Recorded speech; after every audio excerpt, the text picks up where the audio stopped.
Tudo bem, jovens padrões? Como é que vocês estão? Vamos iniciar hoje mais uma aula de Química da Madeira. Vamos trabalhar especificamente no que tange a ultraestrutura da parede celular. Nossa Senhora, onde é que eu estou me metendo? Química da Madeira já é algo muito específico, agora eu vou trabalhar ultraestrutura da parede celular. Aonde isso vai se encaixar na minha formação como engenheiro florestal de ponta? Pois bem, tem vários pontos e que isso vai permitir você a compreender melhor o material que ele vai acompanhar o resto da vida, que é a madeira, que é a árvore.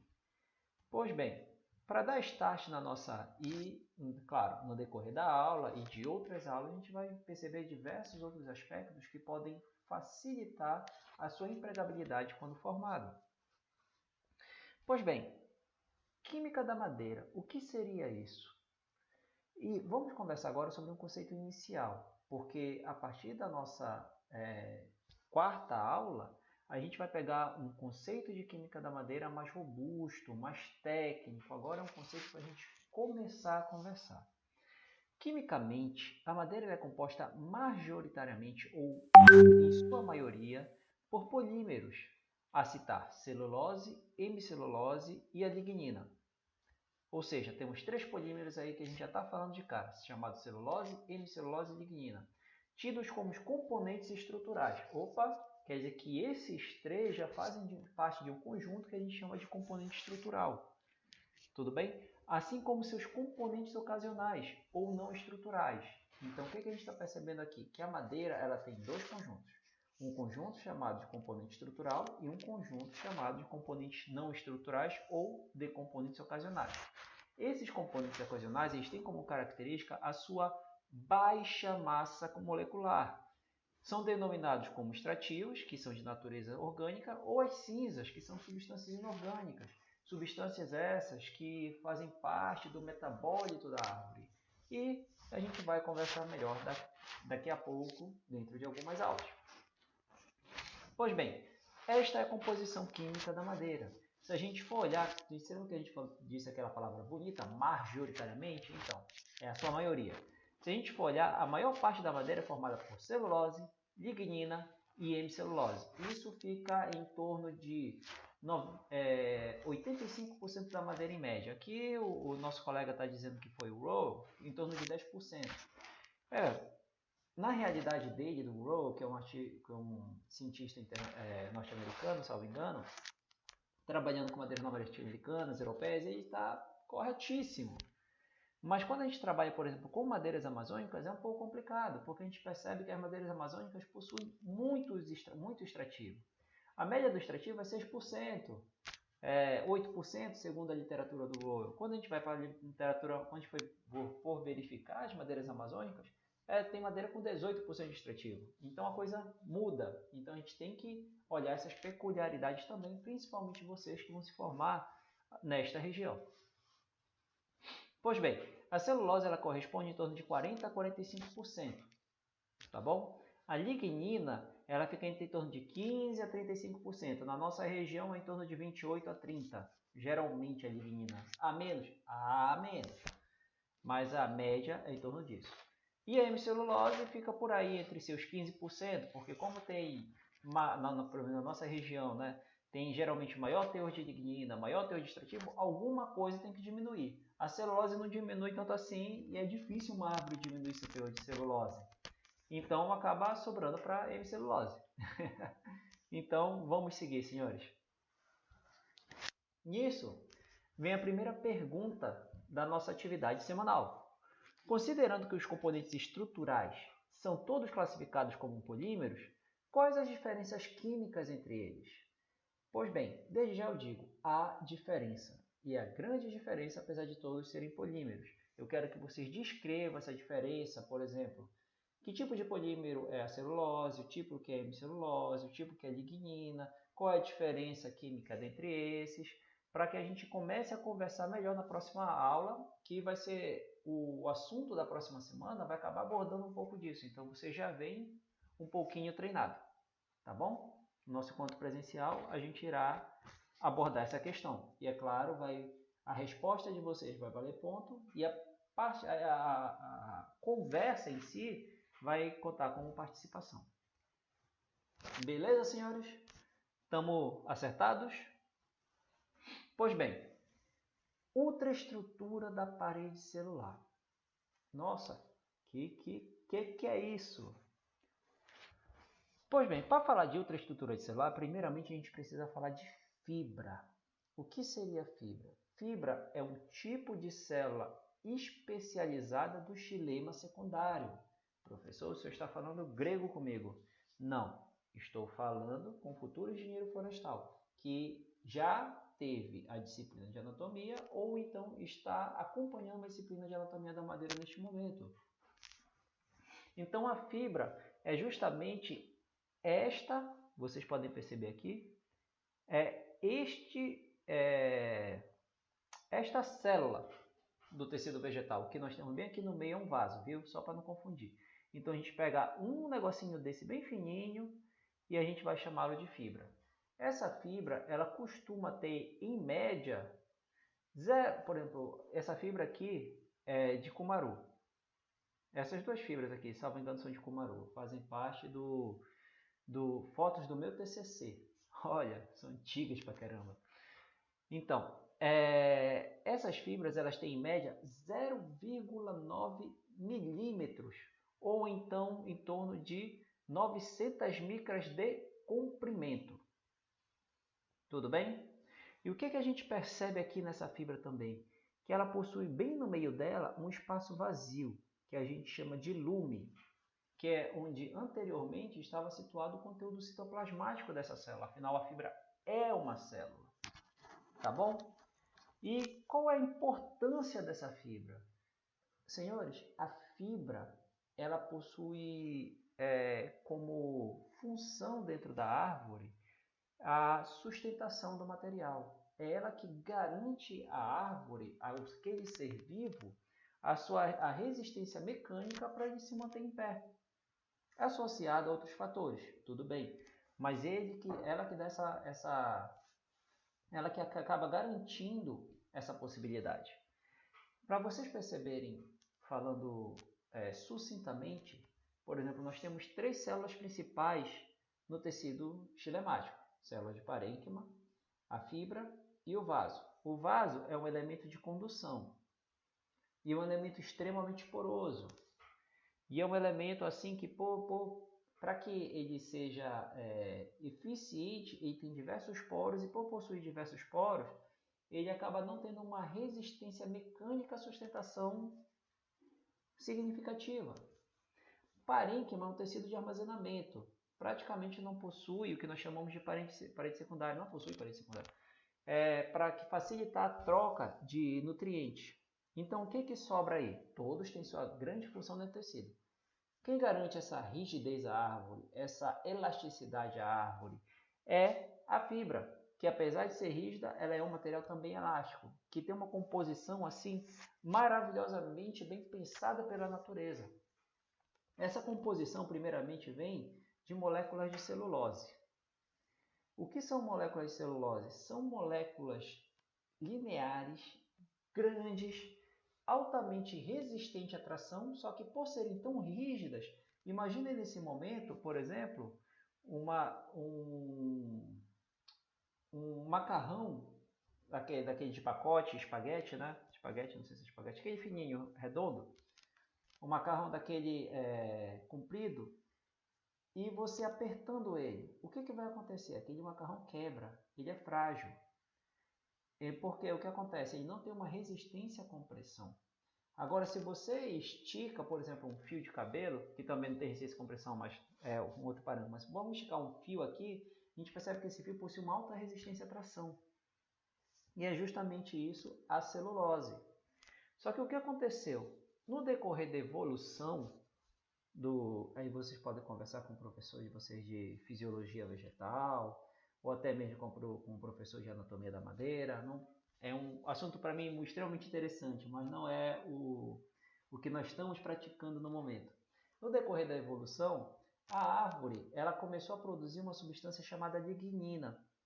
E essa lignina foi que permitiu o vegetal sair do meio aquático para o meio terrestre, porque ele acabou permitindo que aquele ser vegetal tivesse uma maior rigidez. Porque o que aconteceu? Essa lignina, ela funcionou como se fosse, ela preencheu os espaços vazios entre a celulose e acabou não permitindo que essa celulose ela se quebrasse quando ela fosse tracionada. Só que daí a gente tem uma história interessante. O que acontece? A lignina ela não curte a celulose. Por que ela não curte? Simplesmente são duas moléculas interessantíssimas. A lignina, inclusive, é uma molécula que se liga com diversos outros tipos moleculares, mas ela não possui afinidade com a celulose. A celulose ela não se liga quimicamente com a lignina.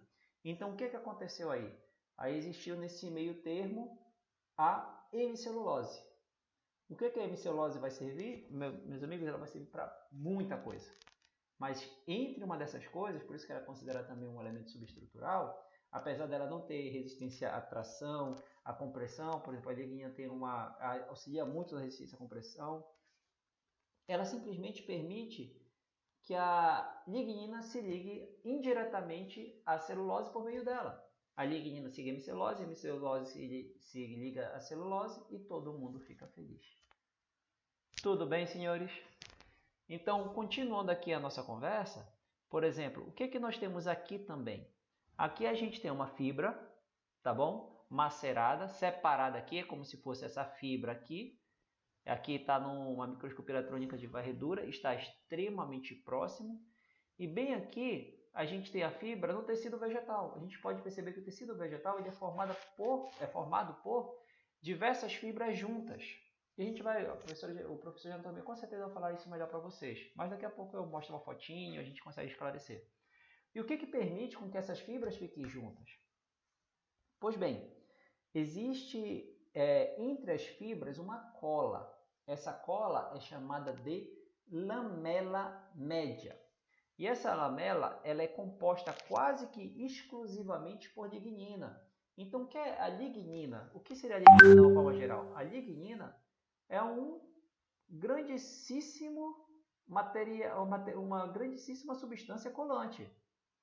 Inclusive, há colas feitas de lignina. Tudo bem? Como eu estava falando anteriormente, essa lamela média ela é livre de celulose e ela possui uma espessura aí aproximadamente entre 0,2 a 1 micra. Por quê? Porque ela varia. Às vezes, por exemplo, a fibra ela não é totalmente reta, ela possui as suas pontas abauladas. Então, entre uma ponta de uma fibra e a ponta de outra fibra, a gente vai ter uma maior área a ser colada. E entre uma fibra, digamos assim, quando uma está juntinha da outra, aí a lamela média vai se diminuir um pouco. Tá bom? Prossigamos. Pois bem, esse aqui é o plano transversal da madeira. Ou seja, eu estou olhando meio que um disco de madeira de cima para baixo. Tá bom? E o que nós vemos aqui? Opa, adiantei dei spoiler. Nós temos aqui, por exemplo, várias fibras. E o que nós temos aqui de buraquinho, que vocês podem ver, esse espacinho branco? São fibras, uma do ladinho da outra. E entre esses espaços brancos, a gente pode perceber que tem um negocinho vermelho. O que seria esse negocinho vermelho? Seria a parede celular. Então, o que eu tenho aqui? Uma fibra, outra fibra e aqui a parede celular, certo? Eu vou aproximar esse quadrado e o que eu vou encontrar aqui? Eu tenho justamente uma fibra desse lado, outra fibra desse lado, eu tenho a lamela média aqui mais espessa, eu tenho lamela média entre essas duas fibras. Dando prosseguimento à nossa conversa anterior. E aqui eu tenho a parede celular. Aqui é o lume que eu falei para vocês, que é aquele espaço vazio das fibras. E a parede celular que nós tanto iremos estudar. Professor, o que tem de tão importante nessa parede celular? Senhores, tem tudo isso aqui. Eu não aproximei a figura há pouco, então, vou aproximar essa aqui também. Quando eu aproximo essa figura, o que eu percebo aqui? Eu percebo, nossa, velho, parece uma camisa de algodão, né? Parece uma trama. Pois bem, senhores, o tecido vegetal ele literalmente parece uma trama. É tudo bem amarradinho para dar resistência ao material. E essa parede celular, se a gente for olhar, ela é formada por algo que nós chamamos de microfibrila de celulose, certo? Essas microfibrilas, elas são formadas pela união de diversas fibrilas de celulose, e essas fibrilas de celulose, elas são formadas por diversas cadeias de celulose. E a gente percebe que essa celulose ela possui tanto domínio cristalino quanto regiões amorfas. Tudo bem? E aqui é justamente uma cadeia de celulose e repetição de unidades de beta-D1,4, olha aqui, anidroglucose. Mas isso é assunto lá para frente. Por favor, não se assustem, tudo será devidamente explicado ao decorrer do tempo. Pois bem, senhores, quando a gente fala de parede celular, quando a gente fala de parede vegetal, a gente tem que lembrar que a parede vegetal ela é dividida em duas. Primeiro, a parede primária, que a parede primária é uma parede delgada, tem uma espessura de 0,1 a 2 micras, tudo bem? E ela possui uma orientação cruzada. O que seria a orientação cruzada? Vamos voltar aqui? Você se lembra dessas microfibrilas que a gente conversou? Então, quando ela é disposta na parede celular, ela tem diferentes orientações. E essas orientações elas vão mudar, se por um acaso a gente está falando de parede primária ou parede secundária. Ou alguma parte de dentro da parede secundária. Tá bom? Aqui, por exemplo, nós temos a orientação da parede primária. A gente percebe que a orientação cruzada é como se fosse uma orientação em X e vários X um em cima do outro. Tá bom? É mais ou menos isso que a gente está vendo. Por exemplo, uma fibra vem para cá, aí outra fibra vem para cá, outra vem para cá, depois outra vem para cá. Tudo bem? E essa parede, ela é muito importante. Olha, aqui tem uma orientação bem feita. Camadas de fibra nesse sentido, camadas de microfibrilas nesse sentido, camadas de microfibrilas, cadeias de celulose nesse sentido. Tudo bem? E essa parede ela é muito importante quando a gente está falando do amadurecimento da célula. Por quê? Porque quando nós temos uma célula sendo formada pelo tecido cambial, essa célula ela vai se parecer muito com a célula fusiforme, com a célula inicial, vai se parecer muito com a célula do câmbio. Aí o que vai acontecer? Essa célula irá amadurecer, tudo bem? Nesse amadurecimento dela, ela vai se expandir. Por exemplo, vamos imaginar uma fibra. Uma fibra tem 900 micras de altura. Uma célula de parênquima ela vai ter 90 micras, menos até. Bem menos, tá? Mas vamos pegar isso como um parâmetro didático.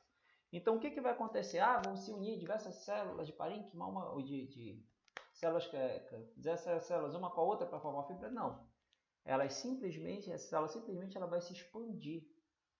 Aí, o que vai acontecer? Devido a essa parede primária, ela ser uma parede extremamente flexível, pouco rígida, com baixa resistência mecânica, ela vai permitir com que a célula se expanda e, posteriormente, se especialize, tá bom?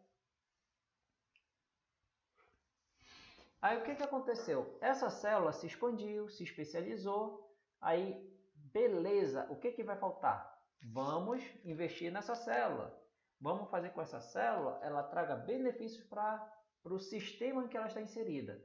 Então, o que eles vão fazer? Eles vão começar a formação da parede secundária. Vocês viram no ensino médio, parede secundária é aquela parede mais espessa, que existem basicamente nos vegetais, se não me engano alguns fungos também possuem, mas no vegetal tem a predominância. É uma camada espessante da célula depositada após a diferenciação celular. Existe uma diferença interessante da espessura da parede celular entre o lênio tardio e o lênio inicial, devido à forma como a árvore se comporta para responder ao clima e a competição dentro do sistema que ela está inclusa. Então, o que a gente vai fazer aqui? Esta aqui é mais uma atividade para vocês, tá bom? Vou colocar uma perguntinha no Google Meet a respeito disso. Possui até 90% de celulose, essa parede secundária. A sua espessura varia de 1 a 10 micras e divide-se em 3 camadas. Essas camadas são conhecidas como S1, S2, S3 e aqui tem um intruso aqui que é chamada camada W. Por quê? Alguns especialistas dizem que existe uma quarta camada, que é chamada camada W, camada rugosa, e outros dizem que não é uma camada porque tem algumas fibras que não possuem. Mas eu coloquei aqui apenas para... Eu vou trabalhar como se existissem 3 camadas, tudo bem, nós iremos trabalhar, mas estou colocando a camada W para vocês compreenderem que existe algo mais, caso porventura vocês leiam, não vão dizer que o professor Vitor deu canelada e não explicou direito. Pois bem, camada S1. A camada S1 é a camada mais lignificada de todas as camadas da parede secundária. Ela é o primeiro ponto de resistência ao organismo xilófago, justamente por possuir lignina. A lignina ela possui essa função, ela tem na sua formação fenóis que auxiliam a repelir esses organismos xilófagos. A sua angulação está entre 50 e 70 graus, tá bom?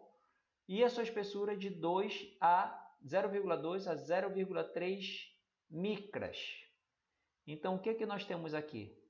Aqui nós temos justamente a S1, que a gente pode perceber que ela está praticamente deitada, que é em torno de 45 graus, e às vezes pode até ter uma inclinação um pouco mais para baixo. Aqui nós temos a camada S2, que é a camada que tem maior quantidade de lignina. Ah, mas a S1 não é a mais lignificada? Como é que a S2 tem maior quantidade de lignina? Pois bem, a camada S1 é que possui uma proporção maior de lignina. Mas em valores absolutos, se a gente for olhar, é S2, porque primeiro que ela representa 90% da espessura da parede secundária. Tá vendo aqui? Então, se uma tem 90%, essa aqui tem 80%, e a gente for colocar na balança, a S2 tem muito mais lignina do que a S1, tá bom? Então, se vamos olhar, a espessura da S2 tem de 1 a 9 micras, aqui é 0,2 a 0,3. A angulação dessa microfibrila fica entre 10 e 30 graus. Tudo bem, senhores? E aqui nós temos a nossa S2. A gente pode perceber que elas estão meio que tentando ficar próxima a esse eixo aqui. Aqui, senhores, é para a gente compreender um pouco mais o que seria essa angulação da microfibrila. Pois bem, isso daqui é o eixo longitudinal, tudo bem? E aqui é onde a S2 está. E aqui a gente vai ter um ângulo. E a gente percebe que, por exemplo, esse ângulo aqui está próximo a 15 graus. Tá bom? Ah, para quê? Eu quero saber a importância desse ângulo. Esse ângulo ele influencia muito nas propriedades físicas, mecânicas, anatômicas da madeira, influenciam no comportamento da madeira no decorrer da secagem, dependendo do tipo de material que a gente estiver conversando. Então, ele tem muita influência. E a gente vai ter uma aula, um dos módulos de aula, só para falar a respeito disso.